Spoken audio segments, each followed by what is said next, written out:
Salut tout le monde, bienvenue pour ce premier magazine des haut-parleurs, on est très fiers de vous accueillir. Alors ce magazine c'est pour vous parler des 3 sujets qui vous ont le plus marqué dans cette année 2017, parmi toutes les vidéos faites par les haut-parleurs. Les haut-parleurs, pour ceux qui ne le savent pas, c'est un grand réseau de jeunes vidéastes engagés qui sont en Afrique subsaharienne, au Maghreb, au Proche-Orient, en Europe, dans tous les pays francophones et qui font des vidéos sur des sujets qui les touchent, qui les concernent, qui les indignent, qui les révoltent. Et vous avez choisi pour première vidéo celle qui traite du viol en Mauritanie. C'est Ouley qui nous en parle. Cette année, beaucoup de femmes ont dénoncé leurs agresseurs, ont dénoncé le harcèlement dont elles font l'objet. On est très nombreuses à être touchées. Eh bien, en Mauritanie, la loi ne définit pas le viol, donc personne ne peut être condamné pour ce crime. C'est Ouley qui nous raconte tout ça. Écoutez.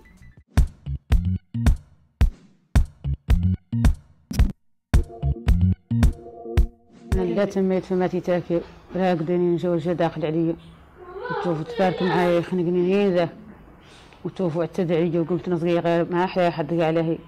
Violées, séquestrées ou même tuées, elles sont des centaines à être recensées par les ONG de la société civile, mais dans les pires des cas, elles se retrouvent piégées par leur propre sort, victimes puis coupables parce que tout simplement sorties au-delà de 20 heures ou avoir porté des habits indécents au moment du viol. Découvrons le témoignage de victimes qui racontent leur cauchemar. لا جيت نقول لك الخير والسلامة وها تميت نقول لك خير هي تقعد على الدم هي البواسر تميت ماني عارفة بشي وخلاص لين تحاشر في قايسة احنا ما عندنا دوش قيمت قالت لي انها قايسة دوش الحائط لا عاريين ما هو قيمت قايسة نقول لك الخير والسلامة وخلاص وجات ذاك بباطن ما قرش قيمت قايسة لين يجي نقول لك الخير نلحقوه قلت لها من التوب اللي هي نقول لك الخير نطلع السروال وهو يطلع السروال يقول لك الخير قلت له خسارتك فيه نقول لك الخير والسلام ضيعت ذاك الوقت ومشيت بيه شهر الطب تلفنت له له قست بيه الطب ياكلوه طب زين جيت الوكيل الجمهورية جيتهم هم وقلت لهم قالوا لي كان يشاكي قلت لهم اني لين تعود طفلتي معي موجوعة ما واقع لها شيء ماني شاكي تقابل تهشي القبائل ما نبقي لا تميت فما تيتاكي راقدين جوجة داخل عليا وتوفوا تبارك معايا يخنقني هيدا وتوفوا اعتدى عليا وقلت نصغير ما أحلى حد عليه يا هي الحق وقد مولانا طرح فيه ما رضت عارف عن الشاكل مولانا أنا أسمح مش موصل لا يديروا الملام ولا يقولوا عني اللي أنا قاعد اللي قاصدة ذوني كنت الله رعاضة ميعاد والله جيت الكوميسارية وعطاوني التاغط هاي وقست الطب وتابعت معه وتشوفوا لا مازلنا بعد في مباحثة أنا مأثر علي غير ما عندي فيه شيء ريادة مولانا ما هي محتاجة أصلا أنا تما لا نتكلم فيا كصحباتي ما يوقع لهم ذاك اللي وقع لي وذاك اللي وقع لي ما يوقع لهم. Certes que le gouvernement et la société civile mauritanienne travaillent sur un projet de loi basé sur les violences faites sur le genre, mais récemment ce projet de loi a créé beaucoup de polémiques, invitant les oulémas, c'est-à-dire les religieux, à refuser son adoption. Découvrons. Actuellement, nous vivons le viol des grandes femmes. Alors qu'en 2015, en 2014, surtout depuis 2010, en 2015 jusqu'à 2015, c'est le viol des petites filles, 2 ans, 5 ans, 3 ans, 6 mois, j'en ai vu, 6 mois. Et les harcèlements sexuels par le père, par le frère, par le voisin, par l'enseignant coranique. Raison pour laquelle, et encore en 2014-15, ce viol s'est transformé en viol suivi de suicide. La question du viol reste impunie aussi. Beaucoup de violeurs, je donne le cas de la fille de 3 ans. Le problème, son cas jusqu'à présent, le monsieur n'est pas arrêté. Le cas de la petite aussi, qui a été violée par le mari de sa sœur, il n'a pas été arrêté. Le cas de Boutilimite, la police a reformulé le dossier en faveur du violeur. Aujourd'hui, mis en avant un discours obscurantiste qui relègue la femme à son rôle primitif, faire les enfants. les loisirs du mari et le foyer. C'est ça le discours dans les salons, c'est ça le discours dans les bureaux et c'est ça le discours dans les mosquées. Et c'est une réalité. Quand elle vient porter plainte au niveau de la police, voilà, quand elle a un âge, quand elle dépasse 12 ans ou 7 ans ou 8 ans, on va dire qu'elle est consentante. Aujourd'hui, je lance un appel aux femmes mauritaniennes, aux autorités mauritaniennes, aux mécanismes internationaux et à l'opinion internationale pour faire pression sur les autorités mauritaniennes. Oui, pour une loi qui condamne le viol, oui, pour une loi qui protège la femme, mais la question est juste où comptons-nous aller pour revendiquer nos droits? Où sommes-nous obligés d'attendre chaque année qu'une de nos petites filles, notre petite sœur, notre cousine, tante ou mère soit violée pour agir? Voilà pour cette situation en Mauritanie. Qu'est-ce que vous en pensez? Nous, on a vraiment appris beaucoup de choses avec cette vidéo de Houleye. Et justement, on a voulu l'appeler aujourd'hui par Skype pour voir si les choses ont évolué depuis. Alors, on voulait te demander tout d'abord, est-ce que les choses ont évolué depuis ta vidéo? Est-ce que ce projet de loi sur le viol a avancé? Oui, on peut dire que les choses ont évolué un peu, mais la loi n'est toujours pas votée. Il n'y a pas eu d'avancement. Les choses ont évolué du côté de la société civile parce que peut-être après la vidéo ou même avant, ils avaient l'engagement de créer un collectif. Et ce collectif, j'en fais partie. Ils ont créé un collectif, ils ont mis en place de la société civile en rapport avec les élus, mais aussi des avocats, des journalistes, pour essayer de mener une stratégie de plaidoyer auprès des parlementaires. Il y a eu un avancement du côté de la société civile, mais du côté de la loi, du côté de l'engagement des parlementaires et de leur volonté de faire avancer la loi, ça n'avance pas du tout. Et toi, tu es impliquée personnellement dans cette lutte pour que la loi protège mieux les femmes? Oui, je suis impliquée personnellement parce que j'ai été rapprochée, j'ai fait cette vidéo et j'ai été rapprochée par la société civile parce qu'ils ont regardé la vidéo, ils ont vu qu'il y avait des messages importants, ils ont compris qu'il y avait toujours encore le problème. Ils enregistrent chaque jour, je dis sur Internet, sur le web, le nombre de viols à Nouakchott. Pas simplement dans les autres villes, mais aussi à Nouakchott. Ça, c'est tous les jours. Moi, personnellement, ils ont voulu me rapprocher en tant que journaliste pour que je puisse aussi apporter la pierre à l'édifice. Et vous visez qui exactement? Vous visez uniquement les parlementaires ou d'autres personnes aussi? L'État a fait passer le projet de loi, mais le collectif travaille sur la révision de ce projet de loi. Il y a beaucoup de lois dans ce projet qui ne répondent pas aux normes mauritaniennes et qui ne répondent pas aussi aux besoins des femmes en Mauritanie. Le plaidoyer va surtout au niveau des parlementaires, mais aussi au niveau de nos dirigeants et de nos institutions. Parce que s'il y a une implication forte des institutions comme l'Union européenne, je pense que l'État va hâter l'adoption de ce projet de loi.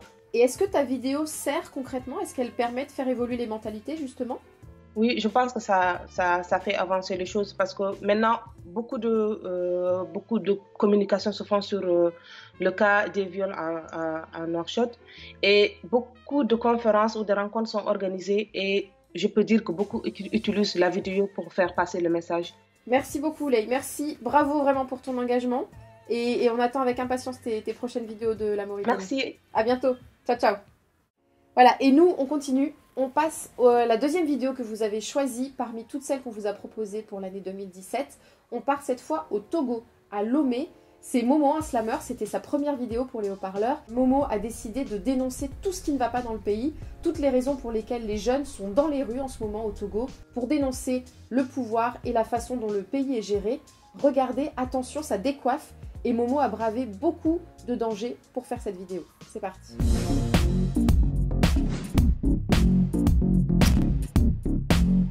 Ici, manifester, réclamer ses droits est réprimé par le sang, la mort et la prison. Mais le peuple arrache son destin dans la rue. Bienvenue au Togo, petit pays à l'ouest de l'Afrique, république dynastique de père au fils. Momo Konkwa, slammer, pour les hauts-parleurs. 2 coups d'État étant 8 ans de règne tyrannique du père. En 2005, par une mascarade constitutionnelle, l'armée a transmis le témoin au fils dans un bain de sang hors pair. Plus de 500 morts, de milliers de mutilés, disparus, exilés. Le fils se doit de faire plus que le père. 12 ans au service des vices d'une minorité, exploitant jusqu'aux agonies la majorité. Les hôpitaux de Vitamourois, les routes des abattoirs, les écoles sans infrastructure adéquate, une jeunesse diplômée sans emploi, accrochée au sein de leurs parents aux abois. Le peuple togolais a faim, horriblement faim. 12 ans d'emprisonnement, d'assassinat, d'impunité, Conspiratrice, l'expression n'a pas de liberté. Fermeture abusive des médias, incendie criminel des marchés. L'impôt assassine l'économie. Le peuple togolais est fatigué. Fatigué des non-respects des accords, brise le silence d'une paix militarisée. Du nord au sud, de l'est à l'ouest, de Saint-Quentin à Lomé, de Libreville à Paris. Dans un sursaut d'amour pour la patrie, le peuple en un océan humain a pris son destin à 2 pieds et envahit les rues. Exige à haute voix, faute de la diaspora, élection à 2 tours, retour à la constitution de 92, qui avait pour phrase phare, en aucun cas nul ne peut faire plus de 2 mandats. Une constitution obtenue il y a 25 ans par le sang et la bravoure des parents. Le peuple togolais brave les gaz lacrymogènes, les bastonnades dans les maisons, les tirs à balles réelles et représailles sans raison, avec assassinat d'enfants de 9 ans. Le peuple chante l'oraison, on ne meurt qu'une seule fois, vaut mieux mourir pour l'espoir d'un avenir meilleur d'une nation entière. Sera fait le compte des morts quand le président et ses amis seront dehors, eux qui tentent leur maintien en coupant Internet et les réseaux de communication, en proposant une caduque constitution. La population se mobilise, se solidarise, saisit l'occasion, croit fortement avec une ancestrale fierté pour voir pour de bon arracher sa liberté. Voilà pour ce cri du cœur de Momo depuis le Togo. Je sais pas ce que vous en pensez, nous on a trouvé ça à la fois révoltant, fort et très touchant. On sent que Momo a mis ses tripes dans ce texte. Alors ce sujet, cette vidéo a occasionné beaucoup de débats, elle a été partagée plus de 1300 fois déjà sur Facebook. Certaines personnes crient à l'imposture, elles assurent que ça ne se passe pas du tout comme ça au Togo, que tout se passe bien dans le pays, mais beaucoup d'autres, beaucoup, encouragent Momo et l'incitent aussi à faire d'autres vidéos et on espère sincèrement qu'il en fera d'autres. On vous invite, vous, à nous dire ce que vous en avez pensé, si vous êtes du Togo ou si vous connaissez le Togo, à nous dire ce que ça a évoqué chez vous d'entendre les mots de Momo. Pour l'instant, on continue avec la 3e vidéo qui a été choisie. Vous avez voté pour celle de Amina en Algérie. On parle de nouveau des jeunes femmes, car figurez-vous que dans ce pays, quand on est une femme célibataire, pour se loger, c'est la galère.